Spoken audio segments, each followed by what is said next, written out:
नमस्कार दोस्तों कैसे हैं आप। आशा करता हूं सब ठीक होंगे, सब बढ़िया होंगे। दोस्तों शेयर बाज़ार वाले आपके चैनल का नाम सब्सक्राइब नहीं किया है तो कर लीजिएगा, साथ में बेल आइकन को ज़रूर प्रेस करिएगा ताकि आने वाले वीडियो की नोटिफिकेशन आपको बराबर समय पर सुचारू रूप से मिलते रहे।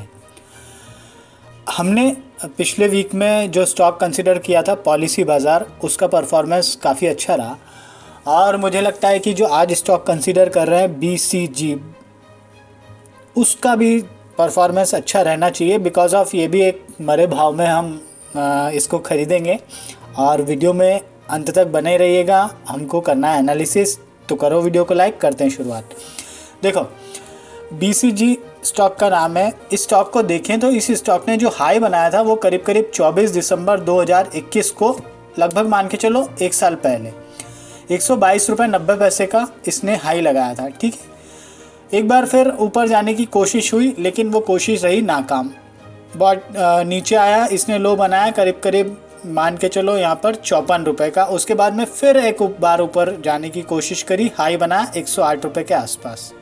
ठीक है, फिर आया नीचे और ये नीचे आके इसने जो लो बनाया वो करीब बनाया है यहाँ पर 28 सितंबर 2022 को 31 रुपये 65 पैसे का। ठीक है, अब चार्ट को देखकर हमको प्राथमिक तौर पर क्या समझ में आ रहा है, इसमें हमको डबल टॉप जैसा कुछ पैटर्न बनता हुआ दिख रहा है। उसके बाद में स्टॉक में भारी गिरावट आई, ये तो हमको साफ आ गया समझ में।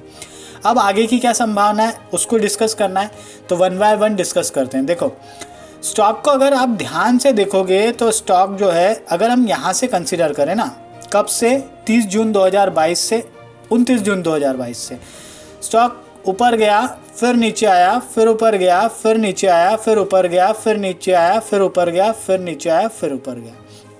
यहाँ पे क्या हुआ, यहाँ से आप देखोगे तो ये लो था, उसके बाद में फिर ये लो था करीब आप मान के चलो 29.90 का 29 जून 2022 को। ठीक है, फिर एक लो ये बना कब, 34 रुपये 95 पैसे का 16 अगस्त 2022 को। ठीक है, अब जो है उसके बाद में एक लो और बन गया। वैसे क्या होता है कि अगर इस तरह से का जो फॉर्मेशन होता है उसमें क्या रहता है कि जो पिछला वाला लो है वो लो ही रहता है इस वाले लो से, समझ लो ना, नहीं समझ में आया होगा। मतलब पिछला वाला लो से ये लो ऊपर रहेगा, ऐसे करके समझ सकते हैं। ठीक है ना, तो यहाँ पर लेकिन क्या हुआ कि इस स्टॉक ने उससे नीचे का लो लगा दिया, इससे नीचे का, मतलब इसका लो था 34.95 का और इसने जो लो लगाया था वो करीब 31.45 का। अब दुविधा वाली स्थिति हो गई। लेकिन देखो दोस्तों यहाँ पर क्या हुआ कि ये स्टॉक ने फिर यहाँ पे लो लगाने के बाद 30 सितंबर को लो लगाने के बाद में स्टॉक गया ऊपर, यहाँ पे फिर प्रॉफिट बुकिंग आई। फिर ये स्टॉक ने जो लो लगाया वो करीब 1 नवंबर 2022 को लगाया, फिर ऊपर गया। फिर यहाँ पर इसने जो लो लगाया वो करीब आप मान के चलो यहाँ पर 34 रुपये के आसपास हमको दिख रहा है, 34 रुपये 15 पैसे के आसपास। ठीक है, उसके बाद अब 2 दिनों से देखेंगे तो हम बात कर रहे हैं गुरुवार और शुक्रवार के सेशन की। ठीक है, मतलब 23 और 24 और 25 तारीख की। तो यहाँ पर हमको क्या दिख रहा है कि 2 हमको बुलिश कैंडल दिख रही है प्राथमिक तौर पर। दूसरी बात करें तो अगर आप यहाँ से देखोगे इस वाले पॉइंट से, मतलब 10 अगस्त 2022 से वॉल्यूम के जो पार्टिसिपेशन है वो वॉल्यूम के बाहर है, हमको बड़े बनते हुए दिख रहे हैं। सबसे इम्पॉर्टेंट चीज़ ये। ठीक है, फिर आप ये वॉल्यूम की जो कंटिन्यूटी देखोगे ना तो 10 अक्टूबर के बाद से ये वॉल्यूम की कंटिन्यूटी लगभग बार जो है, ग्रीनिश बार की बात कर रहे हैं हम, रेडिश तो हम कभी बन रहे हैं लेकिन ग्रीनिश बार की बात कर रहे हैं, तो वो अपने आप में इम्पॉर्टेंट है, वो बड़े बन रहे हैं, मतलब वॉल्यूम का पार्टिसिपेशन बढ़ रहा है। समझ रहे हैं आप बात को?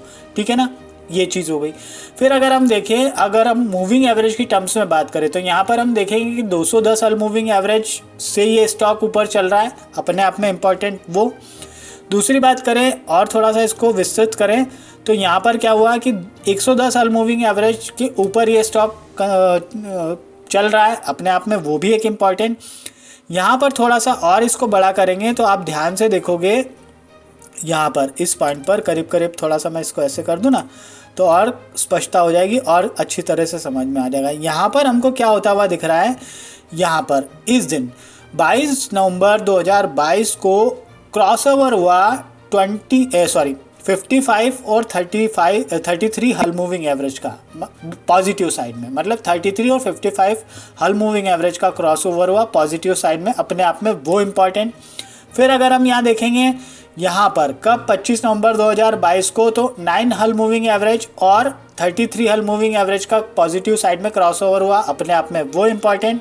फिर अगर हम उसके एक दिन पहले देखें 24 तारीख को, तो 24 तारीख को 9 हल मूविंग एवरेज और 55 हल मूविंग एवरेज का पॉजिटिव साइड में क्रॉसओवर हुआ, अपने आप में वो इम्पॉर्टेंट।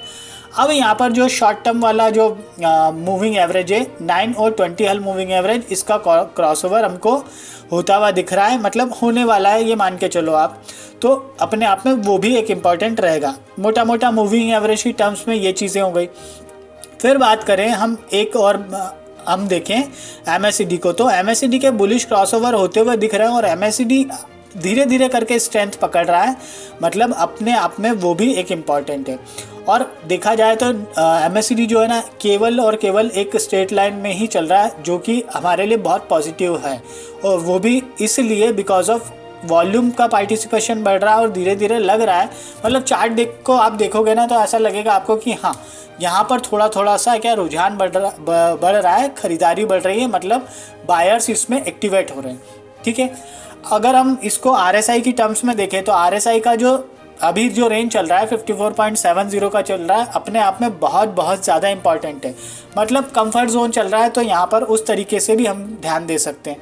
फिर एक इसमें इम्पॉर्टेंट चीज़ और है, उसको डिस्कस करना बहुत ज़्यादा ज़रूरी है। देखो यहाँ पर हम क्या करते हैं, देखो आपने जो है बोलिंजर बैंड का नाम भी सुना होगा, शायद आपने वीडियो भी देखा होगा जो मैंने उसमें उसका एनालिसिस करने के लिए हम कैसे उसको इस्तेमाल करते हैं। देखो यहाँ पर अगर आप बोलिंजर बैंड को लगाते हो तो आप यहाँ पर देखोगे, यहाँ से देखोगे कि ये इसके जो बॉटम में जो लोअर बैंड है वहाँ पे इसने लाइन को टच किया और उसके बाद में फिर अपर एंड पे सीधे गया।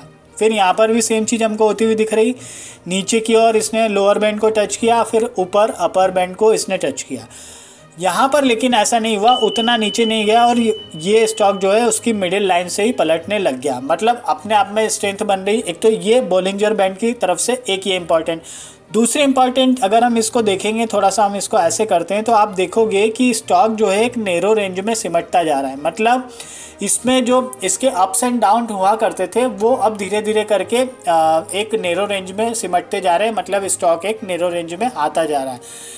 ये एक पॉजिटिव साइड में, मतलब ये यहाँ पर क्या होता है कि दो तरीके से चीज़ें काम करती है। एक तो ये है कि स्टॉक या तो ऊपर जाएगा या नीचे जाएगा, मतलब वो उस चीज़ की तैयारी कर रहा है। लेकिन क्या हो रहा है कि हमने जो सारी चीज़ें डिस्कस करी है, जो चार्ट को हमने एनालिसिस किया है, वो हमको ये शो कर रहा है कि यार इसमें पॉजिटिविटी दिख रही है, बायर्स एक्टिवेट हो रहे हैं, मतलब पॉजिटिविटी दिख रही है, और थोड़ा सा वॉल्यूम का जो पार्टिसिपेशन है वो भी हमको इस बात की पुष्टि कर रहा है, कैंडल के फॉर्मेशन भी हमको इस बात की पुष्टि कर रहे हैं। तो नैरो रेंज प्लस साइड में सिमटती जा रही। तो यहाँ पे प्रोबेबिलिटी क्या कहती है, प्रोबेबिलिटी ये कहती है कि अब इस स्टॉक में ऊपर जाने की संभावना बन रही है। तो उस दृष्टि से हमको यहाँ पर ध्यान देना है, विचार करना है और घाट लगा कर बैठना है। ठीक है, एक तो ये चीज़ हो गई। अब इम्पॉर्टेंट चीज़ ये है, इसका आप गूगल पर इसकी वेबसाइट को BCG आप टाइप करेंगे तो गूगल इसको सर्च करके बता देगा। थोड़ा सा इसका बिजनेस को भी आप थोड़ा सा स्टडी कर लीजिएगा, ज़्यादा बेहतर वो भी रहेगा।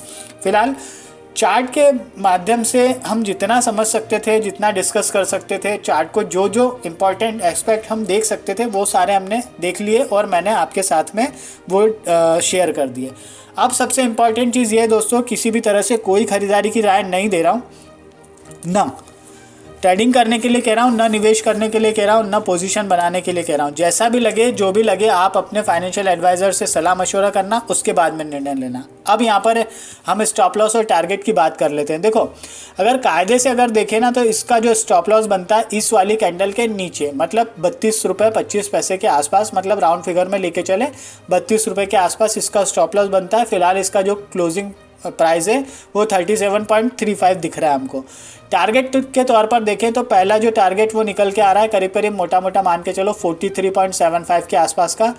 दूसरा जो टारगेट है वो यहाँ पर 58 के आसपास का निकल कर आ रहा है। और तीसरे टारगेट की बात करें तो तीसरा टारगेट जो है यहाँ पर कहीं निकल कर आएगा, वो कि 69 के आसपास होगा। ठीक है, ये तीन तरह के टारगेट आएंगे, उसके बाद में और डिस्कस करेंगे आप लोगों के साथ में और जो है चार्ट को रीड करेंगे। फिलहाल इतना ही। तो क्या करना है, अपने फाइनेंशियल एडवाइज़र से सलाह मशवरा करनी है, उसके बाद में निर्णय लेना है। ठीक है, चलो वीडियो को विराम देते हैं, मिलते हैं नेक्स्ट वीडियो में। तब तक के लिए थैंक यू, धन्यवाद, खुश रहिए, जय माता दी।